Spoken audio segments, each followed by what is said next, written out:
Welcome to the Deadeye Plus Zoe channel. Do you like Bloodborne? Did you already conquer its challenges and now you want more? Well, I'm sure by now most everyone knows that Bloodborne has come from the same creators of Dark Souls and Demon Souls.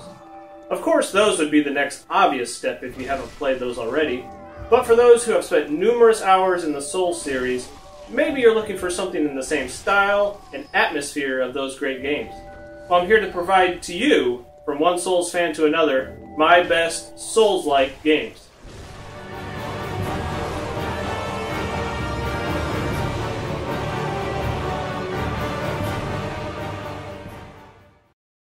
The first game I'm going to cover is the legendary Castlevania Symphony of the Night.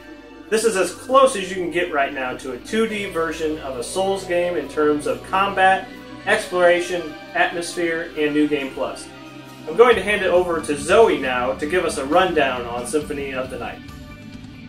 Castlevania Symphony of the Night was developed and published by Konami for the PlayStation in 1997. Although not very successful during its release in North America and Europe, Symphony of the Night has become highly sought after by players and is now a cult classic. The game's story takes place during the year 1797 and begins with Richter Belmont's defeat of Count Dracula, which mirrors the end of the previous game, Castlevania Rondo of Blood. However, despite Dracula being defeated, Richter vanishes without a trace. Castlevania rises again 5 years later, and while there are no Belmonts to storm the castle, Alucard, the son of Dracula, awakens from his self-induced sleep and decides to investigate what transpired during his slumber. Alright, so you might ask yourself, how exactly is this like Bloodborne or Dark Souls? Well, Symphony of the Night put a large emphasis on exploration of its map. The dedicated player will find special items and secret areas by really taking the time to look at every nook and cranny.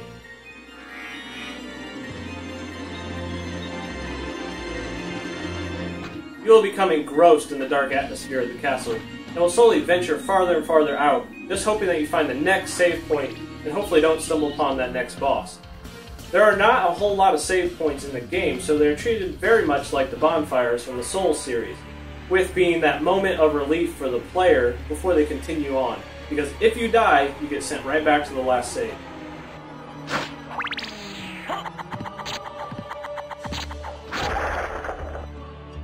The combat is also similar in the terms of the importance of situational awareness, blocking, and dodging.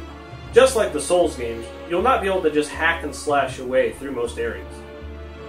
A certain special precision is acquired as you play the game, and the battles become more methodical in nature. Now, just like the Souls series, the bosses are the main attraction here. They are very challenging and imaginative. There are even many bosses in this game that you can tell were inspiration when they were developing the Souls series.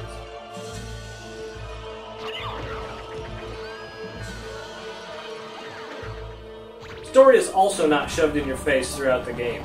There are just a handful of characters that you will find throughout your adventure, and they'll provide you with vague information or unique dialogue. I cannot emphasize enough how similar in mood and atmosphere this game is to the Souls series.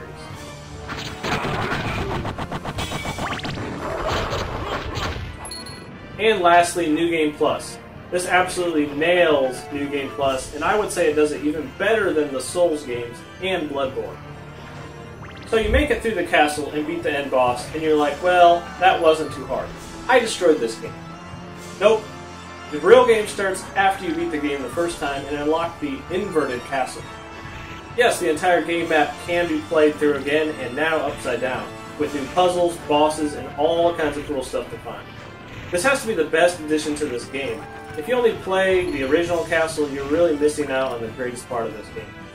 And the New Game Plus doesn't end there. Once you get to the second ending, you can play through the entire game as a completely new character, which really diversifies the way you play.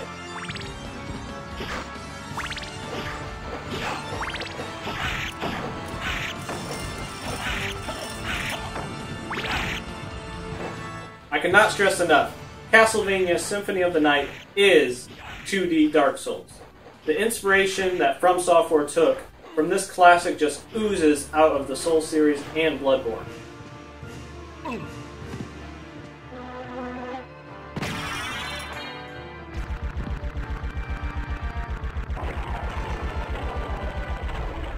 So So, part 1, we're starting strong. Stay tuned to episode 2 where we'll cover a slightly different genre, but I'm sure you Souls fans will love it. It's creative and challenging.